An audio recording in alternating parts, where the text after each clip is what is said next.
Hello friends, welcome to the new episode of my channel. আমি অরিত্র। এখন এই ভিডিওর মধ্যে আমরা কথা বলবো হচ্ছে টপ 8 তেলেগু ফিল্মস অফ 2024।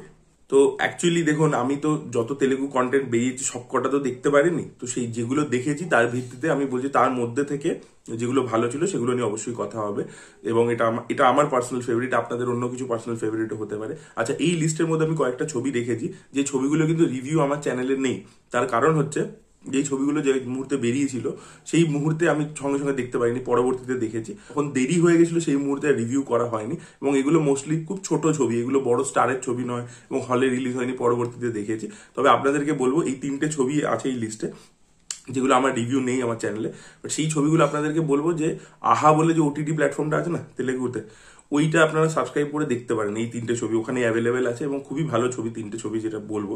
তো আমি 8 নম্বরে যে ছবিটাকে রেখেছি সেই ছবিটার নাম হচ্ছে 35 চিন্না কাথা কাদু।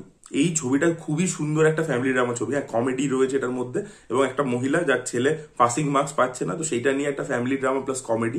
খুব সুন্দর ছবি, মানে খুব স্লাইস অফ লাইফ একটা কাইন্ড অফ ছবি, যেটা আপনাদের খুব ভালো লাগবে। আহাতে অ্যাভেলেবেল আছে, দেখুন, খুব সুন্দর লাগবে, খুব ভালো ছবি।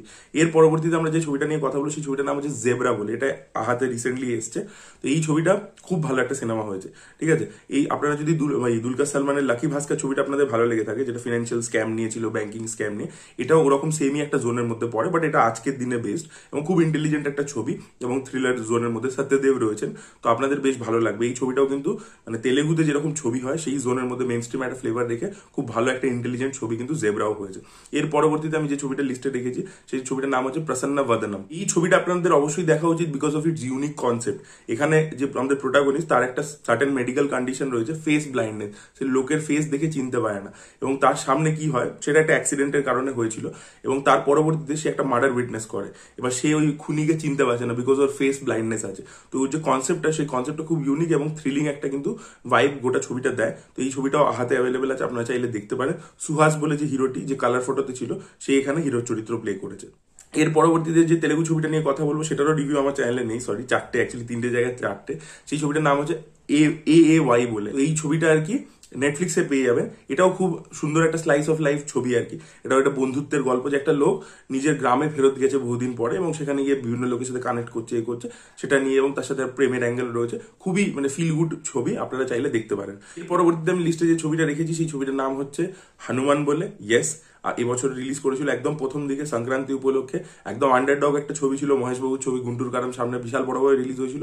এই ছবিটারও যেভাবে আর কি ওয়েস্টার্ন সুপার হিরো কনসেপ্টটাকে নিয়ে সেটাকে ইন্ডিয়ানাইজ করে, সেখানে আমাদের ইন্ডিয়ান মাইথোলজিটাকে ঢোকায় এবং অত অল্প টাকায় যে লেভেলে পুরো ওয়ার্ল্ড বিল্ডিং করে, যেরকম ভিজুয়ালস প্রোভাইড করে, সেই তুলনায় হনুমান কিন্তু খুবই ভালো একটা ছবি ছিল। প্রশান্ত বর্মা খুবই ভালো একজন স্টোরি টেলার এবং এই ছবির মধ্যে কিন্তু সেই গল্পটা খুব ভালো করে বলেছে এবং যে পুরো প্রশান্ত বর্মা সিনেমাটিক ইউনিভার্সটা সে বিল্ড করছে সেটার কনসেপ্টটা খুব ভালো ছিল।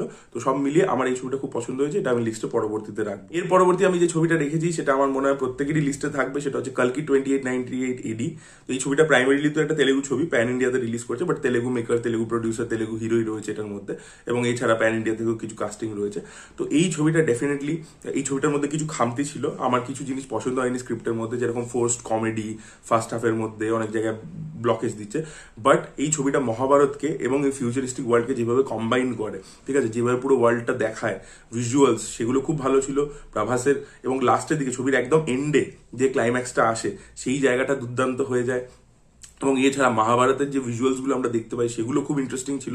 তো সব মিলিয়ে কিন্তু মানে কনসেপ্ট লেভেলে এবং যে এক্সিকিউশনটা হয়েছে ভিজুয়ালি, সেইটা কিন্তু দুর্দান্ত ছিল কালকি 2898 ADর জন্য। এবং প্রত্যেকেই এই ছবির সেকেন্ড পার্টের জন্য ওয়েট করছে এবং আশা করবো যে খামতিগুলো ফার্স্ট পার্টে ছিল সেকেন্ড পার্টে সেগুলো থাকবে না। এর উপরে আমি দুটো ছবিকেই রেখেছি। প্রথম ছবিটা হচ্ছে দুলকার সালমানের লাকি ভাস্কর। ইয়েস, কদিন আগে নেটফ্লিক্সে চলে এসেছে। এই ছবিটা হলে রিলিজ করে সুপারহিট হয়েছিল। এটা আগেন যেভাবে একটা কমপ্লিকেটেড জিনিসকে যতটা সিম্পলিফাইড ওয়েতে দেখায় এবং একটা থ্রিলও আপনাকে প্রোভাইড করে, তার সাথে ফ্যামিলির যে ইমোশন সবকিছু, ঠিক আছে, এবং দুলকার সালমানের যে পারফরমেন্স ছিল সবকিছু মিলিয়ে এই ছবিটা কিন্তু খুবই ভালো একটা ছবি হয়েছে। তো লাকি ভাস্কর অনেকেই দেখে ফেলেছেন, বাট এই ছবিটাও কিন্তু এবছরে এই টপ 8 তেলেগু ফিল্মের লিস্টে থাকবে। 1 নম্বরে আমি যে ছবিটা রেখেছি সেটাতে আসবো, তার আগে আমি একটা স্পেশাল মেনশন করতে চাই।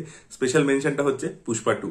এবার অনেকে আমাকে গালাগালি দিতে পারে, বাট পুষ্পা 2 নিজে যেভাবে আইডিয়াস গুলোকে পুশ করেছে, ঠিক আছে, সেগুলোর জন্য ডেফিনেটলি এই মানে একটা স্পেশাল মেনশন মানে ডিজার্ভ করে। তার কারণ আল্লু অর্জুন এক তো অসাধারণ পারফরমেন্স দিয়েছে, ঠিক আছে, তার পরবর্তীতে সুকুমার এই যে ফার্স্ট পার্টের এলিমেন্টস গুলোকে নিয়ে সেটাকে সেকেন্ড পার্টে যেভাবে যেভাবে অ্যাম্প আপ করেছে, সেটাকে যেভাবে স্কেল আপ করেছে, কিন্তু সেই জিনিসপত্রগুলো ভালো। নম্বরে আমি যে ছবিটা রেখেছি সেটা হচ্ছে ন্যাচারাল স্টার নানি সাডিপোডা শনিবারম, যেটা আগে নেটফ্লিক্সে আপনারা পেয়ে যাবেন হিন্দি ডাবিং এ।